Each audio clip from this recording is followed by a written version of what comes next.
la novela de Julio Garrison, había una serie de cuestiones, como son el territorio, pero también el turismo, la arquitectura, también el modo en que esto afecta a la población de la isla, pero también a una imagen que construye arte y cultura, y a veces va contra esa cultura, ¿no? de una u otra forma. Nos parecía que exactamente, ¿no? que lo que planteaba Julio en la novela tenía todo el sentido para retomar esas ideas. Gracias, Julio. Nos acompaña Juan Antonio González, que es doctor arquitecto, doctor arquitecto, y en este caso, aunque no se nombra, pero se nombra y se intuye, había también una confluencia en el caso de Juan Antonio, creo que su tesis, aparte de muy buen arquitecto, su tesis trabajaba sobre Tembel y sobre cómo Vicente y Javier, Vicente Saavedra, Javier Villallano, se habían aproximado a ese proyecto y cómo habían trabajado desde los presupuestos de la arquitectura brutalista, pero también entendiendo un territorio y un paisaje concreto. Así que en cierta forma nos parecía que el modo de introducir la novela, Costa del Silencio, no se nos ocurrió nadie mejor y esperemos que ambos estén a la altura de las expectativas de quienes nos venimos. Hace calor, pero ya no hay nada que nos contar, no queda mucho más que aguantar, pero estoy seguro que nos lo harán lo más ameno posible. Gracias.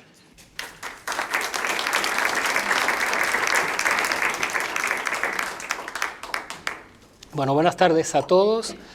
Yo he venido medio engañado. Me dijeron, es una conversación que vas a tener con Julio, que presenta su libro y tal, ¿no? Pero realmente es una presentación de un libro, ¿no? Me estoy dando cuenta. Y claro, es algo que es importante. Hay un tema que acaba de comentar Gilberto, y es que efectivamente hay temas que confluyen, personales, una especie de autobiografía científica que me relaciona, me vincula con el tema central de la novela, ¿no? Pero de una forma distinta a la que están vinculados muchos de ustedes que conocieron el lugar, etc. Yo lo he estudiado, una especie de análisis, he intentado buscar, descubrir qué hay detrás, qué es lo que hacía que ese lugar fuera un lugar memorable y tuviera, digamos que no hay ninguna persona con la que haya hablado vinculada a Costa del Silencio, a Tembel, que no hable de él de cierta manera como una especie de paraíso, ¿no? Bien, entonces es una relación distante. En ese sentido es distinta a la que ha tenido los recuerdos, con la memoria o cómo ustedes lo pueden recordar aquellos que hayan estado allí. Bueno, pues Costa del Silencio, ¿no? La portadilla interior, Costa del Silencio, luego una letra un poco más pequeña, descripción e historia del complejo turístico de Jabo, por ahí vamos bien, es un complejo turístico, una letra un poco más pequeña, pone con el parecer de sus edificios y agrupaciones. Este arcaísmo me encantó, con el parecer, y de repente vi cuál podía ser el papel mío en esta presentación. Es decir, tomar la voz de esos edificios y de esas agrupaciones, el parecer, contar aquí con el parecer de esos edificios y esas agrupaciones a través de mí, ¿no? Entonces, hay, bueno, gracias por la invitación. Empecé diciendo que era una especie de encerrona, pero muchas gracias por la invitación, estoy encantado. Entonces, complejo turístico, ¿no? Hay de todos los aspectos vinculados que hacen referencias múltiples y muy sugerentes, referencias, me refiero del libro en relación a la arquitectura, voy a centrarme en dos aspectos fundamentales y quizá al final, después de la intervención de Julio, podamos tocar alguna otra cosa más, ¿no? Me voy a centrar en dos aspectos fundamentales. Uno es el carácter o la dimensión espacial o la importancia que tiene el espacio, lo espacial, es decir, la arquitectura y el contexto natural donde se desarrollaba en la novela. Es decir, que realmente la novela está determinada por lo espacial, es decir, hay un predominio de lo espacial, la arquitectura, como estaba comentando, y ese dominio de lo espacial tiene que ver con un conflicto entre el hombre y su entorno, es decir, entre el hombre y el paisaje, por lo tanto entre la arquitectura y el paisaje. Y eso está presente y está latente, y es un tema que me gustaría, ¿no? Por el que me gustaría comenzar. Y tiene que ver con el turismo también, que justamente el turismo es un fenómeno espacial, el turismo es un espacio-movimiento. La práctica turística implica un desplazamiento en el espacio. Vamos a conocer otro territorio, vamos a buscar un sitio que no conocemos, que convierte al turismo en una de las acciones humanas más genuinamente territoriales. El espacio es un acto espacial, el turismo. Por lo tanto, está en el centro, tenía que estar el centro. Ese es uno de los temas que hace que haya un predominio de lo descriptivo sobre lo narrativo. Es que es importante describir un lugar, es que el espacio es fundamental, por lo tanto hay una especie de obsesión porque el lector, hay una inmersión del lector en ese lugar, el lugar es fundamental. ¿Vale? Bien. Vamos a contextualizar. Es una urbanización turística, es Tembel, es Costa del Silencio. Voy a intentar seguir con Costa del Silencio, que es el título, pero todos sabemos que una parte de que estamos hablando es Tembel. El turismo de masa comienza en Canarias en los años 60 del siglo pasado, ¿no? Y en un primer momento este fenómeno toma como soporte del desarrollo centros turísticos que están vinculados a centros urbanos, ¿no? Entonces, como el Puerto de la Cruz o Las Palmas de Gran Canaria. Pero muy pronto traspasa los límites de esos ámbitos urbanos, y aquí es donde viene el tema, un tema importante, ¿no? Y es que traspasa los límites de esta primera localización para dar lugar a procesos intensivos de colonización y transformación de los paisajes vírgenes del litoral del sur, de Tenerife en este caso, pero el sur de las islas en general, mediante asentamientos ex novo exclusivamente destinados al turismo de sol y playa.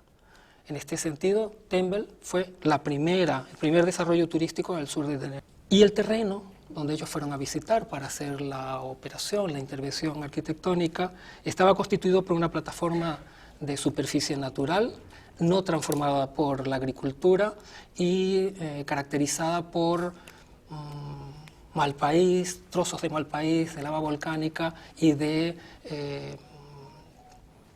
Tabaibal Cardonal, ¿no? Y de Tabaiba. Es decir, que es un sitio que de entrada les impactó. Es decir, este es el sitio que ellos tenían que transformar en un espacio para el ocio, ¿no? En un complejo turístico, ¿no? Entonces, hay una primera aproximación de ellos que dice mantener y potenciar las cualidades paisajísticas únicas de este lugar fue uno de los principales objetivos de la intervención para urbanizar el complejo turístico de Tembel. Pero para hacer que el terreno virgen domine sobre la edificación, no basta con limitar la altura, la densidad, era necesario además otras estrategias, ¿no? Era necesario además agrupar las edificaciones en conjuntos concentrados, suficientemente distanciados, que consiguieran recintos intensamente urbanizados en contraste con el espacio libre conservado en su estado natural. Esto estaba ya al principio de todo de la idea, ¿no? Hay un desplazamiento de la arquitectura, no es el centro, es el espacio natural, el elemento a partir del cual surgen todo el resto de decisiones que se toman en el proyecto, ¿no?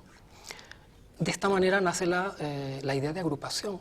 La agrupación son estos recintos concentrados, arquitectónicos, pero suficientemente distanciados en el territorio natural.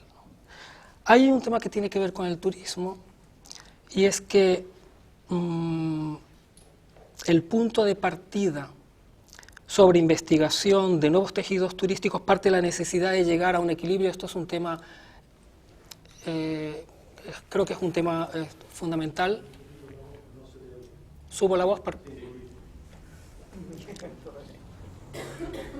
Bueno, la necesidad de desarrollar nuevos tejidos urbanos vinculados al ocio, a la ciudad del ocio, parte de la necesidad de llegar a un equilibrio entre dos polos que caracterizan la cultura del ocio. Por un lado, la intención democrática de dar a cada uno un acceso individual a los recursos naturales, la montaña, el mar, el sol. Y por otro lado, la necesidad de impedir el deterioro o la desaparición de este recurso natural. Esto es fundamental. Este es el conflicto entre hombre y naturaleza, el conflicto entre arquitectura y paisaje que hay que resolver, ¿no? No se trata de imponerse en el territorio, transformando, destruyendo lo que lo hace interesante, sino... Bueno, pues con esta finalidad, que es la búsqueda de estos nuevos tejidos urbanos, en Costa del Silencio se despliega un trabajo de investigación que se desarrolla a lo largo de más de 20 años. Los arquitectos estuvieron trabajando con distintas agrupaciones en todas las escalas, desde el planeamiento hasta el detalle, la construcción, a lo largo de 20 años. Para aprovechar las ventajas de esta prolongada actuación integral, los arquitectos plantearon una estrategia flexible que posibilitara incorporar en cada nueva etapa la experiencia de las anteriores. Es inteligente, es interesante. Estas estrategias les permitió ensayar, probar soluciones y comprobar su grado de adecuación en cada fase. La posibilidad de desarrollo sucesivo de las distintas agrupaciones de apartamentos convierte esta continua exploración en un laboratorio cuyos ensayos conectaban con propuestas coetáneas. Hay que pensar que en este momento no se sabía lo que era el turismo ni lo que iba a llegar a ser, ¿no? Y la importancia que va a tener en este momento, en nuestros días, ¿no? Es decir, que tenían que dar respuesta a algo que no se sabía exactamente lo que era. Y ahí es donde viene la idea de laboratorio, es una búsqueda. Realmente en el sur lo que tuvimos en aquella época era un laboratorio. Un laboratorio, digamos, no de última generación, un laboratorio importante. Se estaban ensayando estrategias y técnicas, pues como se estaban ensayando en Francia, por ejemplo, por Candilis, Josik y Woods, que fueron los primeros que teorizaron sobre la arquitectura del ocio, ¿no? Y qué es lo que significaba. Candilis, por ejemplo, en un primer libro que plantea sobre este tema, dice: este fenómeno, refiriéndose al turismo, al fenómeno turístico, este fenómeno crucial de la civilización contemporánea exige la búsqueda y el descubrimiento de una nueva arquitectura, la arquitectura del ocio, es decir, crucial para la civilización contemporánea, muy importante, y hay que buscar y descubrir una nueva arquitectura. Eso es lo que estaban haciendo los arquitectos y lo que estuvieron aprovechando esa secuencia a lo largo de 20 años. Tembel, por lo tanto, Costa del Silencio como laboratorio, como un laboratorio.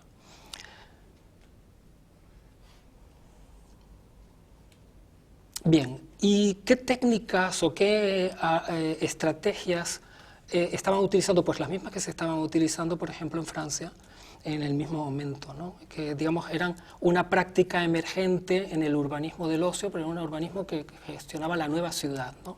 Que construía, que generaba la nueva ciudad.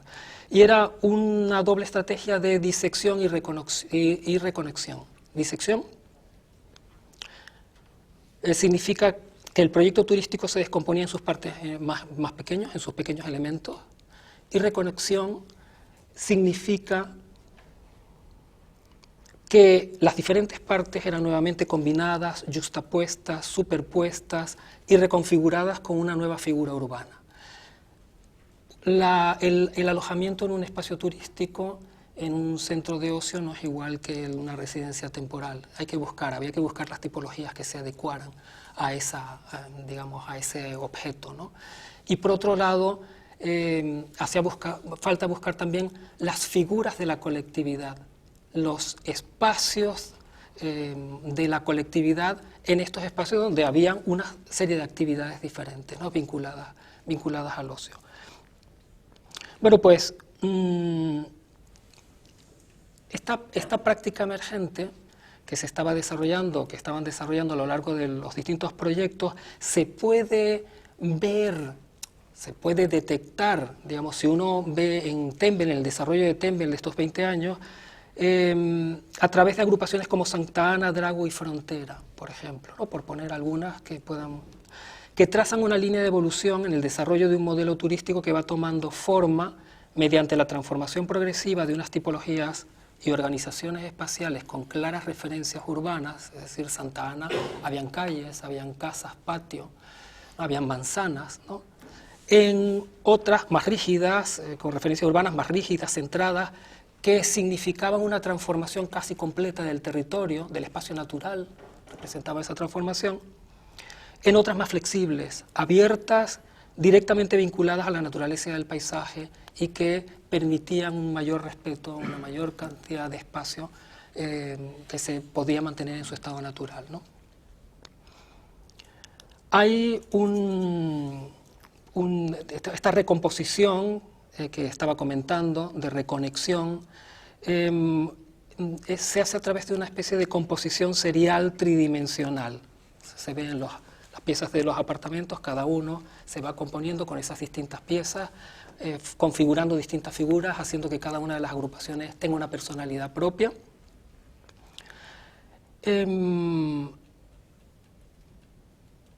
Bien, y este experimentalismo formal de esta composición aditiva, serial, conecta el trabajo de Díaz Llanos y Saavedra con métodos compositivos del serialismo y con praxis de ciertos movimientos de arte geométrico desarrollados en España en ese mismo momento, ¿no?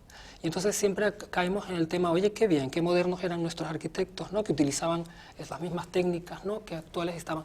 El tema, lo importante desde mi punto de vista es que ese experimentalismo formal estaba en función del paisaje. Ese experimentalismo formal estaba con el fin de generar nuevos tejidos urbanos, nuevas organizaciones espaciales que permitieran, por un lado, el aumento de la densidad, que es imprescindible en el desarrollo del turismo de masas, pero compatible con un alto grado de privacidad y la intensificación de la experiencia del paisaje de forma colectiva y de forma individual. Y dicen ustedes, bueno, pues esto es casi imposible, ¿no? Esto es prácticamente imposible. Esos eran los organismos que estaban inventando y que estaban buscando en Tembel y en la Costa del Silencio. Tejidos que relacionan lo particular con lo universal y que hacen compatible uniformidad y diversidad, repetición y cambio, permitiendo tipologías que responden a las nuevas exigencias del turismo de masas y se adaptan a las singulares características paisajísticas del lugar. Bien, esto nos vincula con otro de los aspectos que quería comentar, ¿no?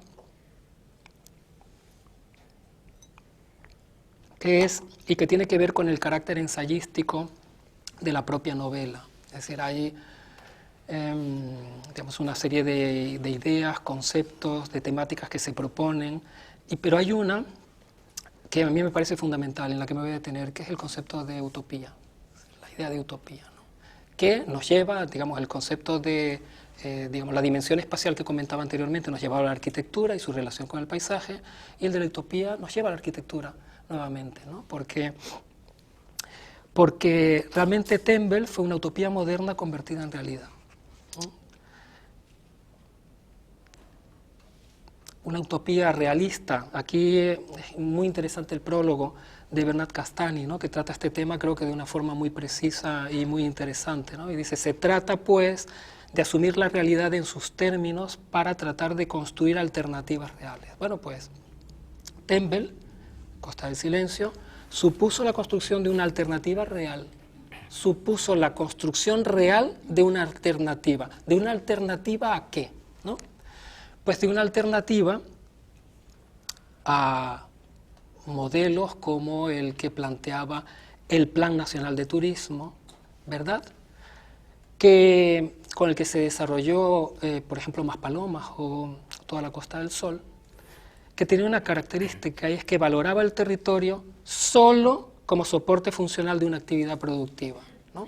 Estamos hablando de otra cosa completamente. Antes estábamos hablando de las cualidades del paisaje, ¿no? Y ponerlas como en primer lugar.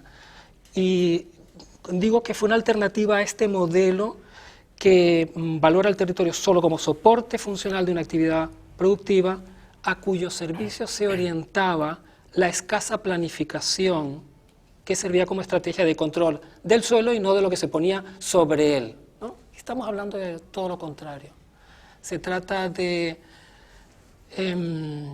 controlar lo que se pone sobre el suelo y de valorarlo, el territorio, como paisaje, como una construcción cultural, como algo fundamental, como un punto de partida. Es decir, que sí, estamos ante una utopía realista, realizada, siguiendo esta especie de desajuste o desorden temporal que ahí está en la novela de Julio. Podríamos decir que en Tembel esa utopía ya fue. Tembel, el futuro ya fue, ¿no?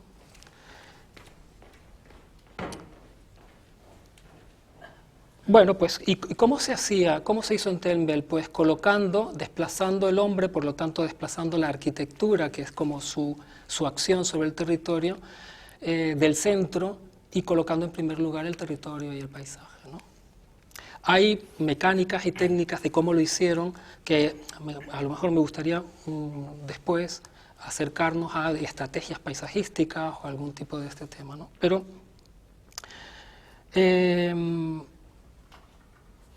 ante la peculiaridad del árido paisaje volcánico, el complejo turístico Tembel desarrolla una identidad particular como integración empática entre arquitectura y paisaje, consiguiendo la construcción de un destino turístico diferenciado, no intercambiable, porque sintoniza con el lenguaje formal de la arquitectura vernácula, estos pequeños cubos muy abstractos, que es curioso porque realmente estamos hablando de en operaciones como Frontera de 476 apartamentos, eran macroestructuras, eran infraestructuras turísticas para el turismo de masa. Pero cómo conseguir con el mecanismo de configuración hacer pequeño lo grande, cómo conseguir que la percepción y la experiencia cuando recorrías los apartamentos y las agrupaciones fuera la de estar paseando por unos senderos en medio de un jardín atlántico subtropical, ¿no? Y donde entrabas en los apartamentos, en las agrupaciones casi como una continuidad, como eran pasajes, las agrupaciones entre paisajes, entre esos paisajes. Bien, y yo estaba con otro tema que ahí puse ¿no? Puse un paréntesis y me fui por ahí, turístico diferenciado, no intercambiable, porque sintoniza con el lenguaje formal de la arquitectura vernácula y preserva y potencia la naturaleza única del paisaje volcánico de la isla. Utopía. Bien, y esto tenía que ver con que al final lo que se está planteando en Tembel es una especie de arquitectura paisaje, una arquitectura, se configuran las agrupaciones a partir de un proyecto de escala intermedia, y es un proyecto en donde no está el urbanismo y la arquitectura por separado, sino que la arquitectura y el urbanismo es lo mismo, no se pueden diferenciar, la arquitectura y el paisaje son lo mismo, ¿no? Entonces, en esta primera aproximación, Julio, que tiene que ver con la dimensión espacial o la importancia de lo espacial en tu novela, o el concepto de utopía vinculado al turismo, es como te daría ahora la palabra. Vale. Muchas gracias, Juan Antonio. A ver, yo no soy arquitecto, ni soy urbanista, me siento un poco, bueno, vengo aquí a aprender también. De hecho, esta presentación la hemos planteado así, no para que se venga a hablar solo de mi libro, porque además estamos en un contexto que es un museo, en un centro de documentación, ¿no? Y no estamos en una librería, que sería mi territorio, ni estamos en el Colegio de Arquitectos, que sería el suyo. Es un poco, se trata de sumar, ¿no? Discursos y que, bueno, a partir del discurso literario, pues no sé, se le enciendan ciertas luces, y a mí con el discurso arquitectónico también, ¿no? A su vez. Puede parecer muy técnico, ¿no? Lo que quería explicar, antes de empezar yo, es que, a ver, este libro está escrito entre Tenerife y la península, y es un libro que se titula Costa del Silencio y que lo he presentado allí ya, y que, digamos que la recepción del título, nada más verlo aquí enseguida lo asocias a un topónimo, ¿no? Todo el mundo sabe que es Costa del Silencio, ¿no? Y todo el mundo piensa en Tembel, incluso piensa con la problemática que hay en Tembel, ¿no? O sea, yo no escogí este nombre porque me interesaba que se reconociera, ¿no? Pero en la península, que es donde lo he presentado y se lo ha leído la gente y no le parece algo como muy exótico, ni, bueno, lo ven como un título literario, ¿no? Como se llama Costa de la Calma, un lugar donde descansar y tal, ¿no? Como que hay una serie de connotaciones muy distintas, ¿no? Y yo estoy contento porque ahí está funcionando. Bueno, es un libro, digamos que la distribución que tiene es a escala, ¿no? Digamos, pero que lo que ha llegado, quiero decir que no se ha quedado en algo, tenía ese miedo, ¿no? Que fuera algo demasiado local, que se quedara en algo que solo entendiera la gente de aquí, porque se habla también, bueno, incluso ya a la inversa, ¿no? Que la gente de aquí lo viera como el que viene de fuera, que soy yo, que llevo viviendo décadas fuera, ¿no? Pues empieza a hablar de Tabaibas, empieza a hablar de balos, de dunas, de como mitificar esa utopía que yo viví de niño, ¿no? Porque un poco la historia que explica este libro son esos 50 años que tengo yo, 50 años de turismo, 55, ¿no? Desde finales de los 60 hasta ahora, ¿no? Entonces un poco mi biografía es un poco esa utopía realizada que luego se truncó en turismo de masas que ahora conocemos, ¿no? Y coincide exactamente, no se solapa con mi propia experiencia. No es un libro autobiográfico, pero tiene algo de eso, ¿no? Tiene algo de eso también de mi recuerdo. Bueno, antes de, volviendo un poco a mi discurso, primero quiero agradecer, ¿no? Primero al TEA, ¿no? Por ofrecernos el espacio y en concreto a Gilberto González, ¿no? Por, bueno, acoger el libro y, bueno, acoger un libro que yo creo que es un libro singular, ¿no? Es un libro que, bueno, yo no lo puedo como analizar objetivamente, pero es un libro que tiene muchas capas, tiene una parte de ensayo, es una novela, pero, digamos, de bajo perfil, ¿no? Como novela, ¿no? Y, bueno, creo que este es el sitio adecuado, ¿no? Para presentarlo, ¿no? Me ha puesto todas las facilidades del mundo y, bueno, él me propuso también a Juan Antonio, ¿no? Y yo coincidí que sí, que era estupendo, ¿no? Porque, bueno, precisamente se trataba de eso, ¿no? De añadir más, bueno, de que este libro creara más discusión, ¿no? Sobre el turismo, sobre los orígenes del turismo, ¿no? Hacer una mirada retrospectiva, ¿no? Sobre eso y entender un poco también estéticamente y urbanísticamente lo que significó Tembel en este caso.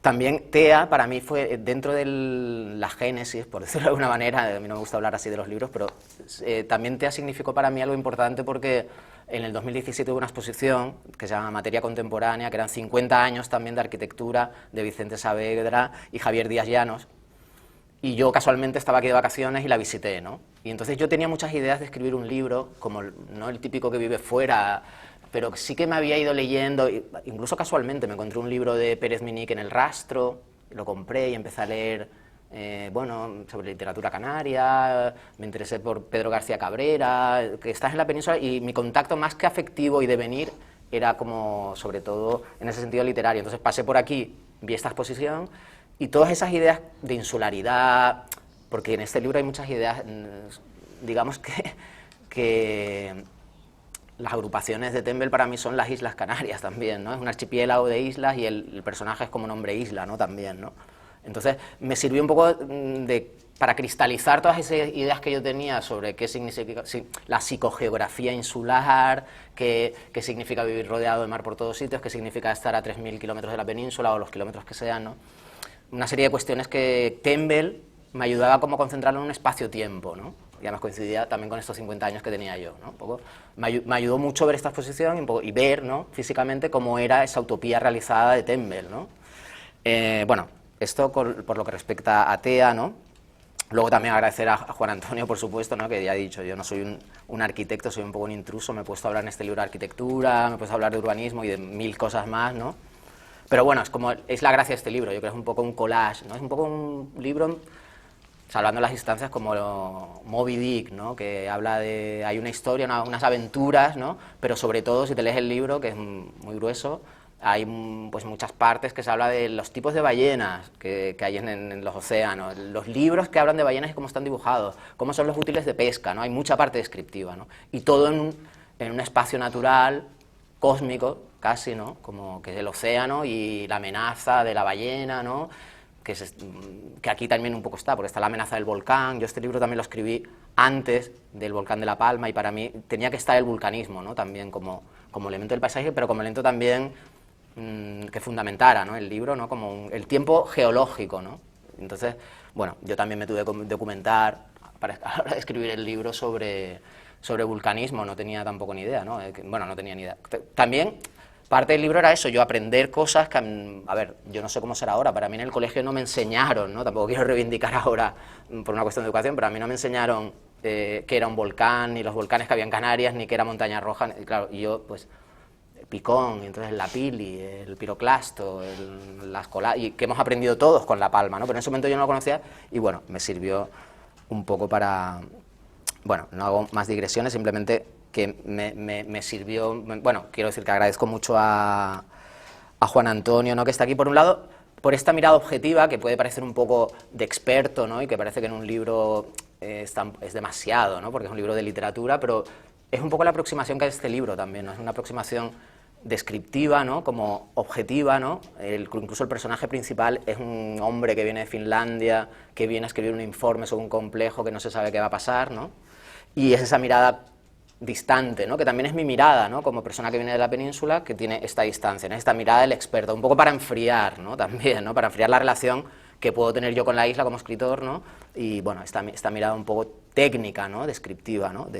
Pero luego, por otro lado, en el estudio de, casualmente, bueno, quiero decir, porque yo no elegí a Juan Antonio, sino lo eligieron el TEA, su socio es Urbano Llanes, que es amigo mío de la infancia, de cuando yo vivía aquí, de la primera adolescencia, y compartíamos lecturas, cómics, música, todo tipo de cosas, ¿no? Y entonces, esa doble vertiente que tiene este libro, objetiva, pero a la vez afectiva, porque yo viví en Canarias, entonces todo lo que escribo en este libro, pues tiene que ver con mi memoria, ¿no? De alguna manera el libro es así como haciendo una analogía con Bruce, es en busca del tiempo, del espacio recobrado, ¿no? Recobrar el espacio, ¿no? Recobrar el espacio ese de la memoria, ¿no? De cómo recuerdo yo que era, las memorias que tengo reales cuando estaba, no en Tembel, sino porque fui a Tembel, pero yo sobre todo viví Callao Salvaje, que fue una de las primeras agrupaciones. Luego veremos el espacio, digamos, la mezcla que hago de espacios, ¿no? Entonces, esta doble vertiente me interesa, ¿no? El acercamiento, la aproximación objetiva y de especialista, con descripciones de cómo se construye modularmente, ¿no? Cómo se organizan las agrupaciones, ¿no? Y toda su estructura, ¿no?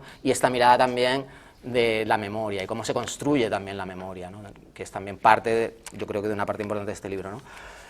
Luego, a ver, quiero dar las gracias a personas en concreto, por ejemplo, no sé si está aquí, pero Eduardo Martinón Cejas, que sí que está, que es el editor de Blog de Canarias, Blog de las Islas Canarias, y bueno, ha sacado un libro ahora sobre Gaceta de Arte, y me ayudó mucho para contrastar un poco toda la documentación que tenía yo sobre las islas, de vulcanismo, fauna, flora, arquitectura, sobre el sur. Me recomendó libros también sobre uno en especial, que es de Fernando Sabatebel, que se llama, a ver si me sale, Burgados, Tomates, Turismo y Espacios Protegidos, que habla de toda la zona sur de la evolución. ¿Qué? Sí, y es un libro que me sirvió, bueno, es un libro de etnología, ¿no? Sí, de antropología. Y bueno, con entrevistas a señoras y señores del sur que vivían en las cuevitas, bueno, bajaban a las cuevitas y recogían burgados. Bueno, me sirvió un poco para ver un poco una dimensión más amplia, ¿no? De qué pasaba antes también, incluso de Callao Salvaje, ¿no? Los tomates, la zafra, no sé qué, ¿no? Hay una parte muy importante de documentación en este libro, entonces me sirvió mucho todo el saber de Eduardo Martinón y también las primeras correcciones de los borradores, ¿no? También porque eso, para no caer en describir una tabaiba también, se describen las tabaibas, ¿no? La tabaiba dulce, de las que yo las recorrí por Montaña Roja, estando por allí, recogiendo piedritas, pero bueno, lo de escribir la floración, ¿no? También hay una parte, ya digo, es un poco un libro, es corto, pero es una pequeña enciclopedia, ¿no? De fauna, flora, arquitectura, costumbres, ¿no? Y bueno, en ese sentido quiero dar las gracias. Y luego a gente en concreto que en diversas fases me ha ayudado en el proyecto también, como es Nieves Guimera Rabina, también Juan Ardisson Rumeu, mi padre, que también me ha ayudado mucho, y Marta Ardisson, mi hermana, Marta Ardisson Guimera, que vive en la península. Vale, bueno, voy a hablar rápidamente de algunas bases del libro, que ya he ido adelantando, ¿no? Pero que me gustaría como un poco desmenuzar, ¿no? Una es cuatro cosas. La primera es que lo que ha comentado, que es un libro en el cual el protagonista es el espacio, ¿vale? Entonces, por eso es una novela que no es muy al uso, porque no es una novela en la que los protagonistas sean los personajes, ¿vale? Entonces hay una trama mínima, ¿no? Que es subyacente, que va como hinchándose, un poco como un volcán que va a entrar en erupción, ¿no? Y al final suceden una serie de cosas, ¿no? Pero todo a partir del espacio, ¿no? Y de la descripción del espacio, ¿no? Es una mezcla entre Tembel, ¿vale? Callao Salvaje, como he dicho, es un mix, ¿no? Del sistema de agrupaciones, del Malpaís, de los barrancos, del mar, o sea, mezclado a su vez con Montaña Roja, porque yo era lo que podía recorrer y que se parecía un poco, que se conservaba de una manera más virgen, ¿no? Y donde podía hablar un poco ya más de geología, ¿no? Y de esos espacios intermedios que ya no ves en Callao Salvaje o que ya no ves en Tembel, ¿no? Entonces, mezclado evidentemente con mi invención. Luego hay mucha invención, hay un volcán que entra en erupción, incluso es un libro que hay ficción, o sea, no es un libro... Es un libro que yo creo que se pueden aprender cosas, pero no es lo único, ¿no? Yo creo que puedes informarte de ciertos temas, pero es un libro de ficción, finalmente, ¿no? Es un artefacto literario, estético, ¿no? Es un espacio que, bueno, que de algún modo es mítico también, ¿no? Ha hablado que pueden representar todas las Islas Canarias, ¿no? Se cruzan tiempos, ¿no? El tiempo geológico de los volcanes, que es muy lento, ¿no? Con una longitud de onda muy larga y las cosas pasan muy lentamente, el ritmo biológico, ¿no?, de las plantas y de las personas, ¿no?, y el ritmo de la historia, de la contingencia de la historia, de los conflictos que hay, de sabotajes en Granadilla, que no pasa en este libro, pero ahí pasan cosas similares, o sea, de los intereses enfrentados de un complejo turístico en el territorio, ¿no? Es un espacio mítico, semimítico, atravesado por la historia, diría yo, por las contingencias, ¿no? Y es un espacio, bueno, también esto puede sonar un poco pretencioso, pero yo lo planteo así como una especie de Macondo, ¿no?, de García Márquez, ¿no?, como un espacio inventado, ¿no?, por mí, o el condado, no lo voy a decir el nombre, de Faulkner, un condado que tiene un nombre muy complicado, yo Patanafa, no sé qué, ¿vale?, que también coge elementos reales, ¿no?, realmente, ¿no?, de Estados Unidos y de invención, ¿no?, o Comala, ¿no?, de Juan Rulfo en Pedro Páramo, ¿no?, también o Región, ¿no?, también de Benet, ¿no?, es un tópico, ¿no?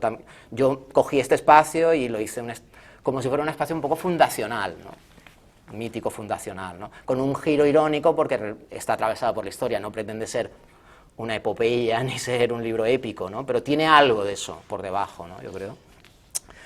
Y luego es un espacio que es un espacio liminal, ¿no? La atmósfera que hay en el libro es un espacio de umbrales, ¿no?, como de transición, ¿no? Es un poco la sensación que tienes al estar en el libro, que yo quería recrear en el libro, es muy sensorial, es un libro muy sensorial, a pesar de que hay muchas ideas, es sobre todo un libro sensorial, ¿no? Está el viento, la arena, ¿no?, está todo el rato el olor de los apartamentos cerrados de costa cuando entras y lo abres, ¿no? Todo entra por los sentidos y luego va a las ideas, ¿no? Pero es ese espacio-tiempo detenido que un poco teníamos la percepción durante la pandemia, que todos los sitios turísticos estaban como paralizados, estaban vacíos los hoteles, ¿no?, esa sensación de lugar turístico en temporada baja, por ejemplo, ¿no?, que en la península se ve muy bien, ¿no?, y queda todo vacío, la piscina, medio, que tiene un punto también del que yo he huido un poco distópico, ¿no?, como de la ruina barroca, ¿no?, la decadencia del lugar turístico, ¿no?, el no uso de algo, ¿no?, y yo siempre lo he intentado enfocar a la utopía, ¿no?, a ver cómo podemos repensar, ¿no?, que no me gusta esa palabra, pero cómo podemos repensar ese lugar, ¿no?, y bueno, abrir una brecha en el presente, descargar de la idea de futuro que hemos heredado, ¿no?, y proyectar diversas, ¿no?, opciones sobre esos territorios, ¿no? Y también un poco, eso yo sí que lo viví, es un espacio-tiempo detenido que yo lo sentí, lo pude sentir de niño en Callao Salvaje, porque en el año 73 hubo la crisis del petróleo y se detuvieron de golpe todas las construcciones, entonces allí quedaron durante años pues las grúas, ¿no?, que no las desmontaron, esqueletos de hoteles que iban a montar y no montaron, y esa fue mi infancia, ¿no?, correteando entre agrupaciones y otras a medio construir, y entre el mal país. Entonces, esa es un poco la sensación que yo quería recrear, ¿no? Pero ya os digo, huyendo siempre de la distopía, ¿no? No quería, y de una mentalidad un poco apocalíptica, ¿no?, que es una tendencia en literatura que yo creo que está un poco demasiado usada últimamente, ¿no? Como yo pretendía que hubiera un poco una mirada, ¿no?, una mirada crítica, ¿no?, sobre qué podíamos hacer con todo eso, no decir que todo se va a colapsar, ¿no?, mañana, ¿vale? Luego otro aspecto que interesa resaltar en la novela, yo creo, es la estructura, que es una estructura un poco bipartita, tiene 3 partes, pero la central es un interludio, se puede decir que es una novela con 2 partes, una es como el dios Jano, romano, ¿no?, bifronte, que tiene 2 caras, ¿no?, una mira al pasado y otra mira al futuro, ¿no? Entonces la primera parte del libro mira toda la historia de la construcción, una mirada retrospectiva, ¿no?, esos 50 años, desde que no hay nada en el territorio hasta que se masifica, ¿no?, incluso antes, he dicho, los tomates, los burgados, todo esto que he comentado, ¿no?, incluso entro también un poco en todo el tema, no es un tema central, pero los caciques, los terratenientes, que eran los que poseían los terrenos, ¿no?, y cuál era la relación, ¿no?, con los grupos promotores, ¿no? Incluso, no voy tan lejos, pero en el libro se dice, ¿no?, en el libro se dice en un momento que ese territorio del sur ha cambiado más en los últimos 50 años que en 500 años que han pasado desde la conquista. Incluso las relaciones sociales con los terratenientes, ¿no? Y nosotros hemos vivido estos 50 años, ¿no? Y pues esa mirada al pasado, ¿no?, que es muy descriptiva, cómo eran las agrupaciones, cómo se fueron sucediendo las distintas fases. Y luego hay una segunda parte que cambia, porque, el protagonista es este hombre que viene de Finlandia, ¿vale?, pero que de la isla nunca se menciona, es una isla innominada, no se dice qué isla es, pero todo el mundo puede entender perfectamente que es la isla de Tenerife, ¿no? Y este hombre, bueno, pues escribe un informe allí, pero tiene una hija, ¿vale? Que esto yo creo para mí fue un acierto, ¿no? Porque no era el hombre solo describiendo las cosas, de repente se abrió pues es un libro también intergeneracional. Es una chica que tiene 13 años, no es una Greta Thunberg, pero que tiene una nueva sensibilidad, ¿no? Tiene una nueva sensibilidad que no es la mía. Pero entonces la recreé y a partir de ahí pues empiezan a entrar como nuevas ideas en el libro, ¿no? Que son, pues hay unas conferencias en Frontera, una agrupación que es Frontera que está siendo invadida por la arena, por las dunas, que esto tiene un poco también así como de realismo mágico, ¿no? También, ¿no? Y en las conferencias hay una chica, Sabine, que viene de Alemania y que habla de una ecología gris, que es la ecología que en el libro se explica, ¿no? Que, bueno, esto otro tema más, ¿no? Que es la ecología de las distancias, no la de las sustancias, en lugar, no solo la preservación de la atmósfera, la biosfera, la fauna y la flora, sino también de las distancias, de los mapas mentales que nos creamos con las nuevas tecnologías, ¿no? Como si nos relacionamos presencialmente o nos relacionamos telemáticamente, ¿no? O recorremos el espacio o lo vemos por la tele, ¿vale? O sea, entonces se achica, ¿no? El mundo se vuelve pequeño. Siempre hay una preocupación por el territorio físico y este segundo plano de cómo construimos mapas mentales a partir de las nuevas tecnologías, ¿no? Y este es un grupo de jóvenes inventado que bueno, que es como reivindican como una desconexión digital, ¿no? Como y con unos móviles que apenas tienen WhatsApp, y bueno, es como si fuera de repente, como si los chicos dijeran, basta ya, no queremos que esta tecnología nos hace mal, ¿no? Bueno, no es catastrofista, pero bueno, no queremos eso, ¿no? O queremos limitarla, ¿no? ¿Vale? Entonces hay ese tema también de crítica a las nuevas tecnologías, está en esta segunda parte, y se proyecta hacia el futuro, ¿no? ¿Qué podemos hacer con el territorio, con esos espacios, la rehabilitación de espacios? Hay toda una parte que es una de las soluciones que plantean los grupos de jóvenes, reformar esos espacios, ¿no? Que ya están, decapar, ¿no? Las casas, hacer nuevos agujeros, ¿no? Con mazas, ¿no? Y construir, hacer colectividades nuevas en esos espacios turísticos que están, ¿vale? Y otros que opinan que hay que derribarlo todo, y otros que opinan que hay que hacer geoturismo, turismo, bioturismo, lo que sea, ¿no? Se pone encima de la mesa toda una serie de temas en discusión, que yo no tomo partido, yo tengo mi opinión, evidentemente, pero es esta mirada un poco prospectiva, ¿no? De la segunda parte. Luego un tercer punto es el que atraviesa también todo el libro, es la precariedad de la memoria, ¿no? O sea, que hay un acceso a estos últimos 50 años de historia, ¿no? Que he tenido que hacer yo, ¿no? Esta inmersión en una historia que ya os digo que a mí no me ha sido explicada tampoco, ¿no? He tenido que yo cogerla con fragmentos, ¿no? Con cosas que he oído, no sé, con cosas que he leído, un libro que me encuentro en el rastro de Domingo Pérez Minic, ¿no? Esta dificultad de reconstruir la memoria es como algo que está todo el tiempo, ¿no? Entonces el libro estéticamente es como una especie de mecanismo que va añadiendo piezas, ¿no? Y las voy hilando yo, ¿no? A partir de cosas encontradas, que yo digo en el libro son como cosas que trae el mar, ¿no? Hasta la isla, y entonces con eso las reciclo y las monto y hago un patchwork, ¿no? Y intento que no se noten mucho ¿no? Pero se ve, hay muchos géneros literarios mezclados, hay manifestos, y ese es un poco el juego del libro, ¿no? Entonces al final, por el que lo tenga, hay una lista de referentes, de todos los referentes usados dentro del libro, ¿no? O sea, es un libro intertextual, es un libro que juega un poco a dialogar, ¿no? con otros autores, con otras obras, y un poco a la imperfección, ¿no? Que esto para mí también me servía porque, claro, una novela cuando te pones a escribirla tienes que tener mucha fe, ¿no? En que lo que estás escribiendo, y si, bueno, por lo menos dices, me puedo equivocar porque parte del concepto es que sea imperfecto, ¿no? Entonces lo puedo montar por corte y con ruido, ¿vale? Entonces eso es la gracia, entonces jugué a eso un poco, ¿no? También. Sí, es un libro que intenté plantear que hubiera unos conceptos que me acompañaran todo el rato para no irme, ¿no? Intentando que tuviera una cierta, que fuera orgánico, ¿no? Pero no salirme, ¿no? de algunos conceptos básicos, ¿no? Y no pretendía no es un ejercicio de erudición, ¿no? Esta lista de referentes no pretende demostrar que yo he leído mucho ni sé mucho, es simplemente reconocer lo que he utilizado, ¿no? Como samples, ¿no? En la música, como muestras, ¿no? Y luego la precariedad también se ve expresada en el libro a partir de las atmósferas, hay calima, de repente, es como exagerada, como si hubiera mucha calima, ¿no?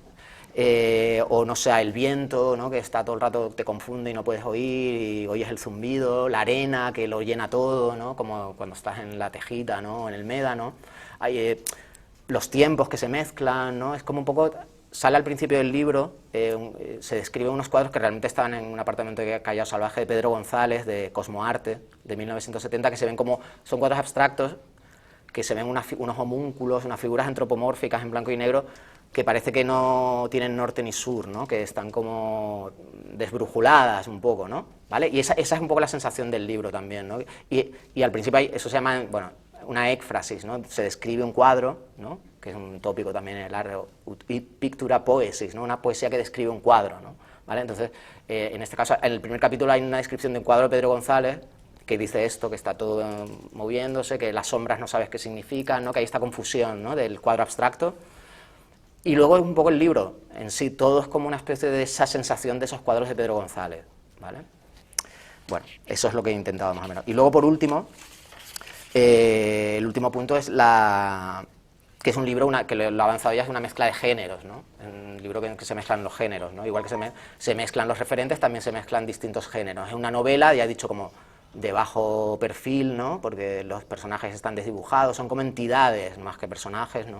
Aunque yo creo que en literatura nunca son personas ni personajes, siempre son como entes, ¿no? Porque son construcciones que tú escribes pero no las sabes, no conoces todas sus facetas, ¿no? Siguen siendo como un signo, ¿no? Un signo, más que una persona de carne y hueso, ¿no? Pero aquí se llevado un poco al extremo, ¿no? La geografía es importante, lo que he dicho antes, ¿no? También. Y también el libro se huye un poco, y esto a lo mejor puede chocar al que lo lea y está acostumbrado a un tipo de novela, se oye un poco del antropocentrismo, ¿no? De que el hombre está en el centro, ¿no? El hombre está a la misma altura, los personajes, ¿no? Los seres humanos que aparecen en el libro están a la misma altura que la geología, que la flora y la fauna, que las estrellas, que el mar, ¿no? Entonces puede parecer que no pasa nada, ¿no? Pero claro, es que está al mismo nivel, ya no es el centro de la circunferencia el hombre, ¿no? Entonces se va por todos los alrededores, ¿no? Entonces esto es como algo que no es muy de novela, digamos, ¿no? Pero la estructura, lo que lo liga todo es una novela. Luego es un ensayo, ¿no? Por todo lo que hemos hablado aquí, pues se habla de turismo, se habla de utopía, se habla de cómo habitar el territorio, de las nuevas tecnologías, se pone encima de la mesa una serie de temas y se discuten, ¿vale? En ese sentido es bastante ensayo. Luego es un libro de historia, habla de la historia de los últimos 50 años de turismo y un poco más, pero una historia del turismo que yo denominaría como historia natural del turismo, como Plinio el Viejo, los libros de la antigüedad que pues se describe un lugar por testimonios o porque se han visitado, ¿no? Y se describe cómo es ese lugar, su geografía, su flora, su fauna, sus costumbres, su religión, ¿no? Los lugareños, no sé qué, ese tipo de gran historia, ¿no? Y aquí es una historia natural del turismo, ¿no? De hecho, el protagonista es un poco como un cronista, ¿no? Como un cronista de Indias, ¿no?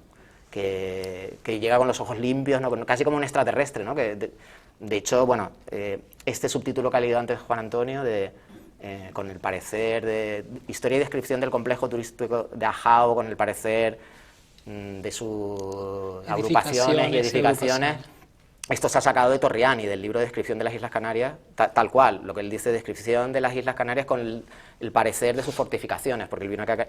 Y hay en el capítulo 2, como se describe la erupción de un volcán, se recuerda la descripción de un volcán, que está sacado también de las crónicas de Torriani, ¿no? Que él presenció un volcán en La Palma, justo en el 1588. Entonces he cogido la voz de Torriani y la he puesto en voz de un personaje, prácticamente, ¿no? O sea, hay como también hay un juego también un poco de cortar y pegar, de alguna manera, ¿no? También de trasladar esta mirada, pero esta mirada del cronista. Me interesaba sobre todo que el personaje fuera como una especie de un tipo de cronista, ¿no? Y enlaza un poco la parte que hablaba antes de enciclopedia, ¿no? De que habla de las cosas, las escribe, bueno, las intenta como fijar, ¿no? Y bueno, es un libro también de memorias, porque hice entrevistas a gente que estaba implicada en la construcción de estos complejos, ¿no? No solo por la parte técnica y de los detalles de la construcción, la vialización, como el terreno, lo que sea, sino también de cómo, al hacer las entrevistas, de cómo, cuando no estaba construida la autopista, ¿no? Que no estaba ni el aeropuerto, cómo se llegaba hasta ahí. Entonces se explica en un capítulo, hay como una entrevista, que se llegaba por el norte, y cómo era el llegar hasta allí, a qué hora se levantaba para salir de Santa Cruz. Hay la intrahistoria, ¿no? También, no solo hay la descripción objetiva del lugar, sino también la experiencia, ¿no? de las personas. Es autobiográfico, yo creo, el libro también, porque habla de mi experiencia, ¿no? De mi experiencia, mis recuerdos de la infancia, ¿no? En esos espacios, en Callao Salvaje. Y luego ya por último, ahora sí para acabar, tiene también una vena, como decía antes, yo diría como lírica, ¿no? Como es una prosa poética de alguna manera, porque está muy basada en lo sensorial, en los sentidos, ¿no? Todo lo que decía, ¿no? Todo el rato se describe pues el sol, la percepción del viento, ¿no? Siempre toda la naturaleza está como digamos, envolviendo, ¿no?, al personaje, los olores, todo, ¿no? Y bueno, en ese sentido es un libro que es eso, que como comentaba al principio, que mi intención por lo menos no es que fuera un libro muy intelectual, sino que a partir de eso, a partir del cuerpo, ¿no?, llevar a pensar sobre unas ideas, y no al revés, no que fuera porque si no hubiera escrito directamente un ensayo. Y bueno, eso es lo que quería explicar un poco más o menos, no sé si para hacer un poco un resumen. Gracias.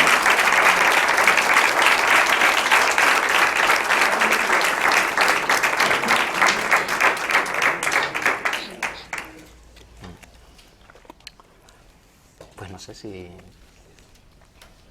quieres preguntar algo. No, yo tengo muchísimas cosas de las... Bueno, de hecho, yo tengo la esperanza aún no, tengo la esperanza de que en una reedición ampliada o revisada, esta conversación que tenemos pueda incluirse. También. ¿Sabes? Porque es una estructura que admite fragmentos. Sí. ¿Sabes? Bueno, de hecho, esto no lo he dicho. La segunda parte del libro, hay unas conferencias que suceden en el libro. Hay como unas conferencias, ¿no? Y hay un programa de las conferencias, ¿no? Y entonces yo invité a gente, que es una cosa muy rara, ¿no? Porque yo quería que fuera un libro, es lo que trae el mar, que también viniera gente al libro, ¿no? Entonces invité a gente a que escribiera conferencias sobre temas en el libro. Lo que pasa es que yo no era conocido, la gente tampoco va a dedicar mucho tiempo, pero recibí como las anotaciones de algunas conferencias que están en el libro, ¿no? Pero la idea era esa, como que por eso mismo podría estar también esto en una cuenta conmigo. Como una ampliación. Cuenta conmigo. Puede entrar todo. Hablando del aspecto ensayístico, ¿no?, el carácter ensayístico, hay un tema que efectivamente hay fragmentos, ¿no?, está compuesto por distintos fragmentos y efectivamente hay un distanciamiento. Sí, claro que un análisis frío y teórico entra como tienes informes y tienes entrevistas, pero hay como una especie de micromanifiesto. Hay un micromanifiesto, un manifiesto que tiene que ver con una reflexión de la arquitectura y la transformación del territorio, y es un fragmento de la memoria del plan parcial de Costa del Silencio de los arquitectos. Hay un fragmento, hay un micromanifiesto que es el propio programa de las conferencias, la ruina, no sé qué, aparecen temas que son conceptos importantes que están hablando de como líneas de fuga de posibles soluciones o, digamos, aproximaciones teóricas a la problemática que tiene Tembel. Hay un manifiesto que es el de la ecología gris, ¿no?, que es el tema de las distancias, y luego aparece el tema de la utopía, ya no como un fragmento de manifiesto, sino como un diálogo entre el hombre y ¿cómo se llama la conferenciante? Sabine. Y Sabine, ¿no?, que aparece todo el tema de utopía. A mí esa estructura me parece interesante y por eso creo que tiene el valor el fragmento. Aprovecho eso para comentar algo de lo que te comenté que me gustaría, ¿no?, que me gustaría terminar. Y es el aspecto que tiene que ver con uno de los temas que acabas de comentar, y es el hecho de desplazar al hombre del centro. Y entonces, para mí es desplazar la arquitectura del centro, ¿no? Y tiene que ver con estrategias que la agrupación, como un dispositivo intercalar capaz de vincularse o relacionarse con el paisaje. Un dispositivo es como un sistema complejo, ¿no?, que condiciona los movimientos de las personas que están en él, ¿no? Y digo que es un dispositivo de relación con el paisaje porque tiene distintas estrategias. Una de ellas es una inversión sintáctica que tiene que ver justamente con ese deslizamiento. En las agrupaciones que están configuradas por estas piezas, volúmenes cúbicos, abstractos, blancos, realmente están en función de las figuras del paisaje, es decir, la arquitectura se convierte en el fondo de las figuras del paisaje, ¿vale? Y esa es una de las estrategias que utiliza esa inversión sintáctica que convierte lo que es la arquitectura, que es la figura sobre el territorio, sobre el paisaje, en el fondo de ese paisaje, ¿no? Y hay dos aspectos más de este dispositivo que representan de forma distinta cada una de las agrupaciones. Uno es el encuadre territorial, es decir, en cada agrupación se ve el teide, en los espacios comunes, en los espacios de la colectividad, está el Teide. El Teide es un símbolo que representa toda la isla. Cuando tú ves el Teide, ves toda la isla y está el contenido de toda la isla. Pero ocurre lo mismo en la escala más cercana, que es el fragmento de los espacios de Malpaís y de vegetación natural que quedaron en medio, que quedaron protegidos y quedaron formando parte del interior de las agrupaciones, ¿no? Y es el sentido que tiene el fragmento, la capacidad que tiene el fragmento de tener una significación incluso más intensa que de la totalidad a la que hace referencia, ¿no? Y esos aspectos creo que tienen que ver, por un lado, con el desplazamiento de la arquitectura del centro, del hombre del centro, es el fondo en este caso, con esta inversión sintáctica que estaba comentando, y por otro lado, digamos, estas estrategias ya más concretas de establecer un vínculo con el paisaje lejano, el paisaje intermedio, el paisaje cercano, que están siempre resonando como un elemento fundamental en las agrupaciones, ¿no? Hay ¿puedo seguir hablando? Hay un tema. Bueno, también si queréis podemos abrir un tema Sí, de preguntas. sí, por favor. No, sí. no, Bueno, pero yo interesadísimo. Una cosa, y es que aprovechando, utilizando una frase de una reseña que han hecho sobre tu libro, Diego Sánchez, que me parece magnífica, ¿vale? Diego Sánchez Aguilar. Dice: lo narrativo se subordina a lo descriptivo, lo temporal se diluye en lo espacial, lo humano se funde con el paisaje. Me parece que es perfecto. Yo en mi caso es lo arquitectónico se funde con el paisaje. Por eso me parece que esta imagen de la ilustración de la portada es perfecta. Es un elemento que es imposible.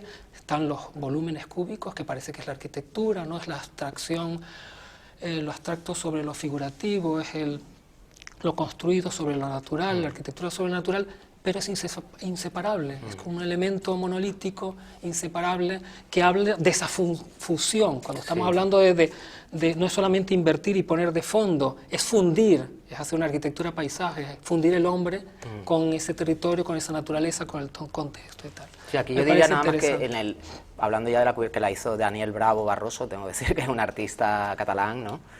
Y que, a ver, esta refleja sobre todo la primera parte del libro. Yo creo que hay como la primera parte del libro es como ver la isla, la arquitectura y el paisaje, ¿no?, volcánico desde un punto de vista como geológico, inmutable, ¿no?, con tempos, ¿no?, de siglos, ¿no?, de milenios, ¿no?, que un poco está inspirado en el libro de Pedro García Cabrera, La rodilla en el agua, ¿no?, que habla que es infinitivo puro,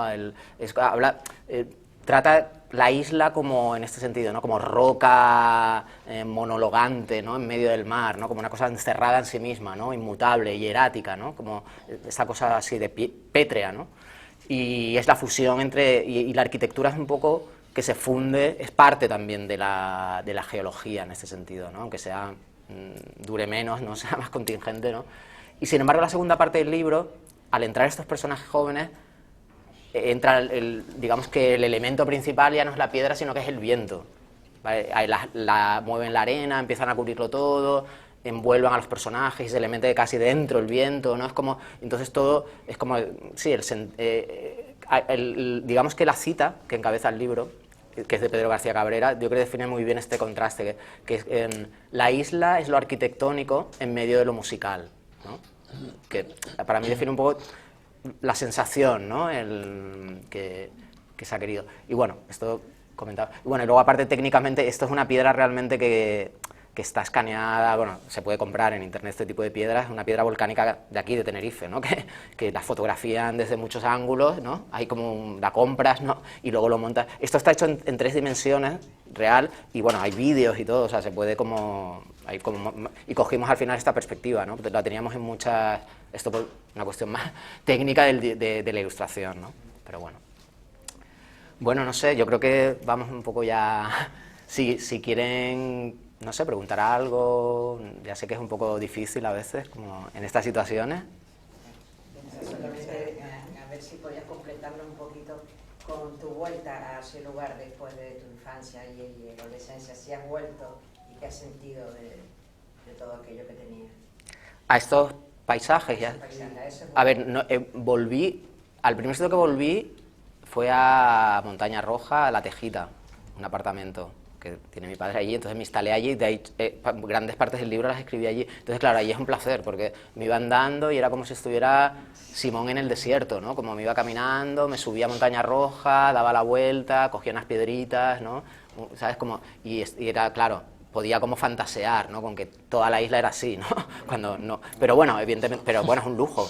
Para mí era como, cada día era un placer, ¿no? Entonces, reencontrarme con eso, pues claro, ¿no? Era notar todo a un nivel muy, muy básico, ¿no? No tanto de nostalgia o de mis recuerdos, sino de sentir, ¿no? Pero luego un día le comenté a mi padre, me gustaría ir a Tembel, ¿no? Entonces fuimos, cogimos un montón de atascos por, no sé, no me acuerdo el sitio que era, pero que hay como unos polígonos, la Zafira, sí, nos quedamos allí que no podíamos pasar, luego llegamos a no localizábamos cuál era la entrada de Tembel, que había que al final lo encontramos y no reconocíamos nada y íbamos con prisa como huyendo, ¿no? Como casi, yo quería parar, al final ni paramos, ¿no? Es como, y nos fuimos. Y Callao Salvaje no lo he visto por Google Maps, Street View, he visto cómo está, ¿no? Pero no he ido, o sea que... A ver qué sentías con A ver. las sensaciones. Pero bueno, la sensación positiva fue y que está en el libro, ¿no? Que es donde puedes, lo que a lo mejor me reconectamos mis sensaciones infantiles de esto de estar en el barranco de Callao Salvaje, cogiendo lagartos, o yo qué sé, perdiendo el tiempo ahí horas y horas, ¿no? Es como algo aburrido, ¿no? Pero que realmente era como muy, muy intenso, ¿no? Como... No vayas y quédate con ese recuerdo. Ya, por eso. Que ya el barranco no existe. Ya no existe, ¿no? Bueno, es un parking, me parece, he visto en Google Maps. Una pregunta, ¿hay alguna vinculación de Celsa Manrique con este proyecto o algo? Espera, yo sé que en Callao Salvaje sí. No, No. Nada, en aquella época no estaba... Porque lo más parecido a Tembel de esos módulos con los paseos interconectando lo que hicieron en Boom América, también en las Américas, ¿no? Un poco, era lo único que pensaban hacer en el futuro del sur de Tenerife, en esa época. Bueno, solo... Yo conozco, claro, yo he hecho una documentación limitada. La documentación que he hecho es de Callao Salvaje y de Tembel. Es la documentación y la más de primera persona de Callao Salvaje. Y sé que en Callao Salvaje, esto que comentabas de César Manrique, sé que el barranco, que por cierto, el barranco, complejo turístico, yo lo llamo complejo turístico de Ajabo, que en Callao Salvaje el barranco se llama Barranco de Ajabo. Sí, que es el Es de que ese allá, terreno sí, se es llamaba el de así, allá. se llamaba terrenos en las escrituras, se llama así como terrenos de Ajabo y de Callao Salvaje, que luego yo no sé si es un nombre, digamos, guanche, aborigen, o es un nombre porque luego he visto como Punta de Abajo, que está ahí al lado. Yo no sé si es una confusión de letras, de Ajabo abajo, no sé, pero bueno, que ahí en el barranco de Ajabo se tenía que hacer una piscina natural, como llenar el barranco de agua con plataformas para la gente, y eso no se hizo al final. Eso es la única conexión con César Manrique que... Bueno, amigos, Muchas gracias. pues gracias a ustedes por venir.